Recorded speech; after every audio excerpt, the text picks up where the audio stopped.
You know how it is. You're trying to get a real handle on the big issues, the things really driving the news.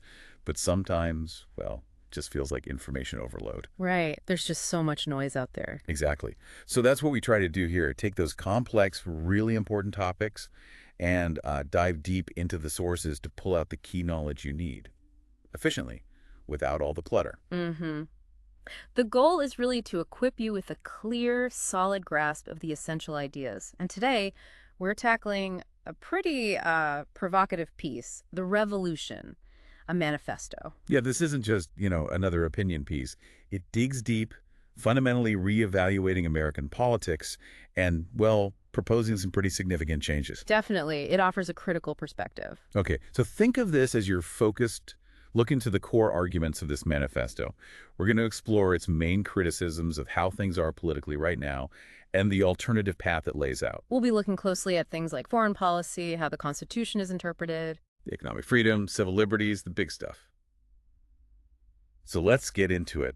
The author doesn't really hold back on their critique of American politics, do they? Not at all. What jumps out right away is this profound skepticism about change. The political buzzword. Uh-huh. They argue that no matter who promises change, the result tends to be, well, more government intervention, more spending, inflation. More wars, more power concentrated in Washington. It's a kind of a grim cycle they're describing. It is, and they argue that real change, in their view, would mean actually following the Constitution. Which they claim is an option we're never permitted to hear. Yeah. That's a pretty strong statement. It is. It suggests the whole political discussion has become narrow, that fundamental alternatives rooted in the Constitution just aren't on the table in the mainstream.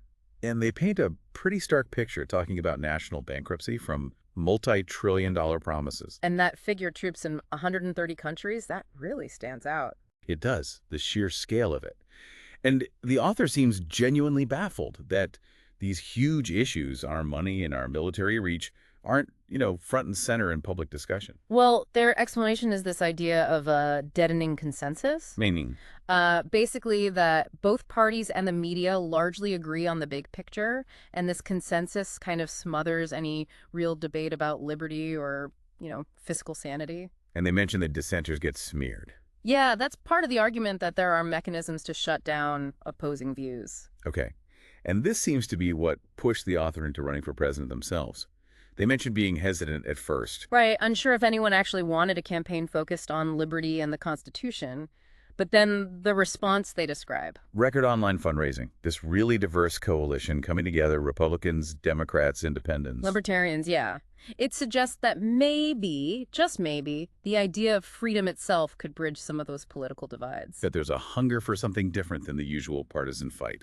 Exactly. And the core message they were pushing was all about individual rights, non-aggression, using reason and persuasion. Drawing a sharp line between that and, well, government force. Mm-hmm. Okay, so that lays out the general critique. Let's pivot to one of the big policy areas. Foreign policy. They advocate for a major shift here. A huge shift. They call for a non-interventionist foreign policy, grounding it directly in the ideas of the Founding Fathers. And they frame simply questioning troops in 130 countries as revolutionary. Why? Because it cuts so sharply against the grain of, well, decades of established U.S. foreign policy. It's just not the standard approach. Right. They bring up John Quincy Adams, his warning about going abroad in search of monsters to destroy. Yeah, but also his positive vision. America as an example of liberty, respecting other nations' independence, leading by example, not force. They mention Henry Clay, too, with a similar idea, keep the lamp burning brightly here at home. It's about a different kind of global engagement, really, prioritizing our own example. Yeah, now this next part is really interesting, the idea of blowback. Mm-hmm. Unintended consequences. They cite Michael Scheuer, former CIA, basically saying attacks on the U.S. are often reactions to our actions in the Islamic world.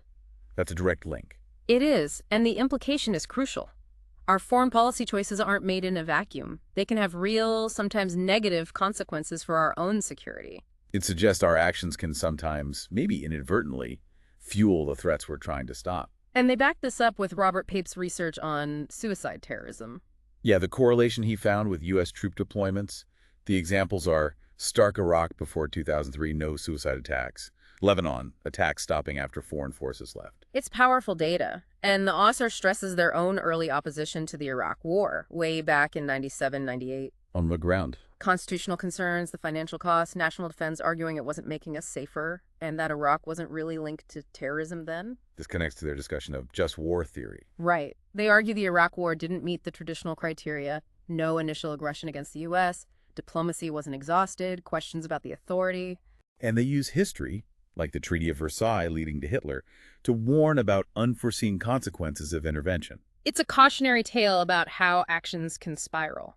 They're also really skeptical about wars for democracy, quoting Russell Kirk's pointed questions about, saturation bombing for freedom. And Robert Taft's warning about becoming a garrison state. What does that mean exactly, a garrison state? It's a society where military priorities start to dominate everything: politics, the economy, even social life.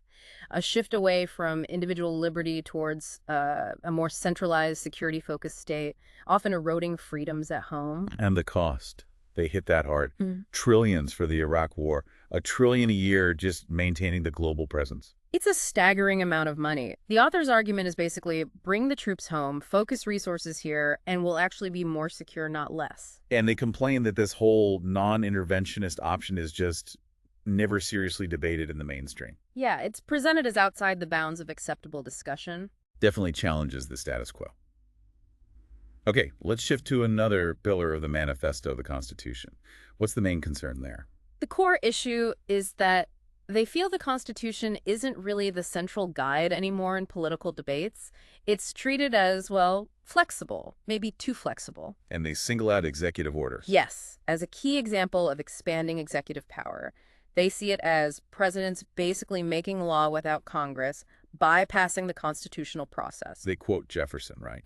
About binding leaders down from mischief by the chains of the Constitution. Exactly. It highlights that founding principle of checks and balances. The author believes over-reliance on executive orders weakens that structure. They also look at specific clauses: general welfare, interstate commerce, necessary and proper, arguing the original intent was much more limited. They point back to the ratification debates. The assurance is given then that federal power would be specific and constrained. They argue we've drifted far from that original understanding. And they flatly reject the living constitution idea. Right. Arguing that the way to change it is through the formal amendment process, quoting Madison on that. It should be deliberate, not just reinterpreted on the fly. Okay, what about war powers specifically? Big focus there. The Constitution gives Congress the power to declare war. The president directs it once declared. They say this was followed pretty consistently until Korea. What changed with Korea? They point to Truman acting without a congressional declaration, relying on the UN and its commander-in-chief role. Robert Taft strongly opposed that as executive overreach. And the Iraq War authorization. They argue Congress basically handed over its decision-making power to the president, which they see as unconstitutional delegation. They cite Louis Fisher on that point. And finally, conscription the draft. Yeah, they bring in Daniel Webster's powerful arguments against it, calling it incompatible with a free society and not constitutionally authorized. That's a strong stance. It really is. Okay, let's move into civil liberties and personal freedom. A lot packed in here, too. Yes, they cover quite a bit, starting with abortion. The author states their opposition, viewing the fetus as developing life and critiquing language they see as dehumanizing. And they take aim at Roe v. Wade. Critiquing it as constitutionally weak, even citing legal scholar John Hart Ely, calling it not constitutional law. So what's their proposed fix? Using a specific constitutional power Congress has, stripping federal courts of jurisdiction over abortion cases, this would send the issue back to the states to decide. Interesting. Which leads into their defense of states' rights generally. Right, seeing it as a bulwark against too much centralized power. They push back hard against linking states' rights inherently with racism, noting even someone like Hitler preferred centralization. Their ultimate answer to racism seems to be individualism. Yes. Rights belong to individuals, not groups. Yeah. They criticize government programs based on group identity, arguing it actually reinforces racial thinking. They use a Thomas Sowell example about taxi licensing, showing how regulations can sometimes have unintended discriminatory effects. The war on drugs also comes up here. Highlighting the disproportionate harm to minority communities. Yes, and the author mentions changing their own view on the federal death penalty because of concerns about discriminatory application. There's a recurring warning here, isn't there? about exceeding constitutional limits. Absolutely. The Pandora's box idea, once you justify overstepping for one reason, it makes it easier for others to do it later for different reasons. Okay, government surveillance, another big one. Huge concern. They detail the NSA warrantless wiretapping program, questioning the justifications like national security or FISA warrants being impractical. They suggest it likely broke the law. And they bring in historical warnings. Jefferson, again, on trusting power, and Frank Church's famous warnings from the 70s about the potential for tyranny with advanced surveillance tech. The Patriot Act also gets scrutinized. Yeah, arguing many parts weren't really about terrorism and violated the Fourth Amendment warrantless searches, secret warrants, national security letters. And they remind us that surveillance has been used against political opponents in the past. Right. Even quoting John Ashcroft's earlier warnings about privacy invasions when he wasn't Attorney General. What about torture? Unequivocal stance. A decent society never accepts it, and besides, it rarely produces reliable intelligence anyway. And then back to the war on drugs again. Calling it a failure, more crime, corruption, packed jails. They recount some of the, frankly, bizarre history behind its origins, like Anslinger's claims about marijuana. The solution proposed. Send it back to the states to handle. They also defend homeschooling strongly as parental liberty and criticize things like mandatory mental health screenings for all kids as government overreach. It's a consistent theme of individual autonomy. Okay, let's switch gears to economic freedom. How do they define that? Fundamentally, it's the right to life and property. They immediately bring in Frederick Bastiat's concept of legal plunder. Explain that one again. Legal plunder. It's when the law itself is used to take wealth or property from one person or group and give it to another, something that would be illegal if done privately. Bastiat argued the law should protect property, not enable this kind of taking. And the author presents Bastiat's options. A few plunders many. Everybody plunders everybody, or nobody plunders anybody. Right. Arguing the U.S. is kind of in the everybody plunders everybody stage and advocating for nobody plunders anybody. They quote Walt Whitman. Yeah, on limiting government just to stopping people from hurting each other's rights. Very limited role. And they warn against government picking winners and losers, saying it stifles individual effort. They talk about special interests, how they get concentrated benefits while the costs are spread out thinly over everyone else. The sugar quota example illustrates that. Exactly. And they bring in William Graham Sumner's Forgotten Man, the ordinary person who pays for all these special deals without realizing it. Even questioning things like the National Endowment for the Arts, pointing out private donations are much larger. The point being, the market often works fine without government needing to step in and fund things. Their core argument is that this legal plunder doesn't actually help the poor or middle class long term. And that inflation, which they link to government policy, makes inequality worse. Interesting historical note about healthcare before Medicare, Medicaid, and mutual aid societies. Yeah, suggesting voluntary systems existed. They critique the current healthcare system as tangled by government intervention, leading to things like HMOs. And they prefer market-based solutions. Like health savings accounts, direct payment models, citing a specific doctor's clinic as an example. They also challenge the idea that regulation is always good. Right. Arguing businesses can sometimes use regulation to block competitors. They mentioned George McGovern's later experiences as a small business owner, finding regulations burdensome. And they push back on blaming lack of regulation for lower prosperity in the past. Saying it was more about lack of capital and productive capacity back then, not a lack of rules. Okay, trade agreements like NAFTA and the WTO come in for criticism too. Yes, skepticism about their complexity, length, and potential impact on U.S. sovereignty, pointing out specific WTO rulings against U.S. tax law. And foreign aid. Strongly against it. Argue it doesn't work, often props up bad leaders.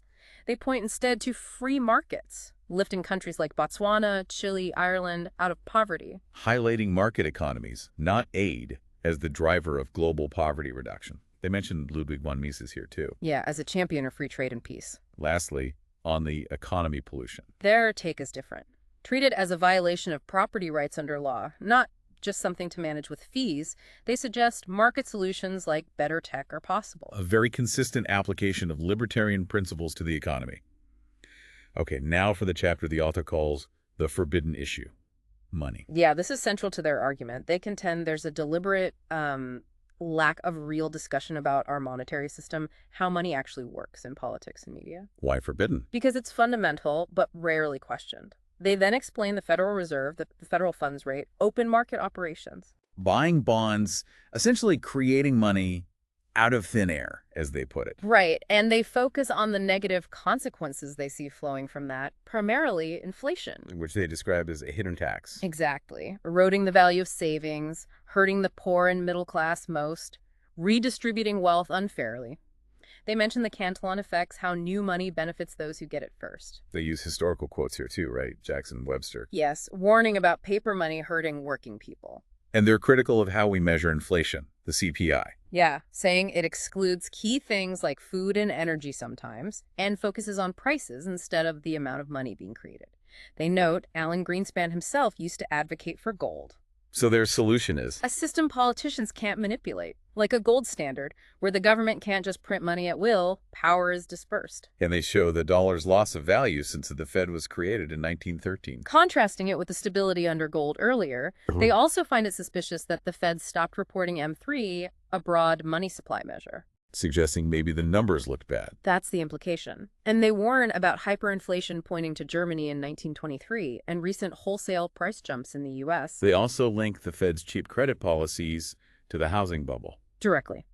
So the call is for an open debate about money. Legalize competing currencies, let people use gold and silver, repeal taxes on them, enforce gold contracts. Basically questioning why we trust this powerful, unelected, unaudited body, the Fed, so much. It's a call for radical change, Absolutely.